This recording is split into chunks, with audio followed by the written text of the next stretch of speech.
कृष्ण आणि सुदामा यांच्या मैत्रीचे किस्से आपण नेहमीच ऐकत आलो आणि त्याचीच प्रचिती आली ती मुख्यमंत्री देवेंद्र फडणवीस आणि एका चहावाल्याच्या मैत्रीमुळे। मुख्यमंत्री कुलदेवतेच्या दर्शनासाठी इंदापूरला आले तेव्हा या मैत्री पर्वाचा नवा अध्याय लिहिला गेला। देवेंद्र फडणवीस नगरसेवक पदापासून मुख्यमंत्री पदापर्यंत मजल मारणारं व्यक्तिमत्व।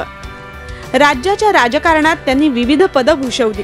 आता तर अवघ्या महाराष्ट्राची सूत्र त्यांच्या हातात आहेत। मात्र सत्तेचं सर्वोच्च पद मिळाल्यानंतरही ते जुने ऋणानुबंध विसरलेले नाहीत। इंदापूर तालुक्यातल्या नीरा नरसिंहपूर या गावी असलेलं श्री लक्ष्मी नृसिंह हे फडणवीस कुटुंबियांचं कुलदैवत। वर्षातून एकदा तरी ते सहकुटुंब दर्शनासाठी येतात। यंदाही त्यांनी तिथं जाऊन कुलदेवतेची पूजा केली।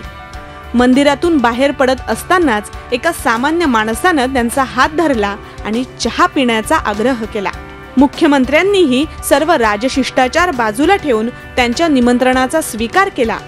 मुख्यमंत्री दशरथ राऊत यांच्या छोट्याशा हॉटेलात गेले आणि त्यांनी चहापान केला।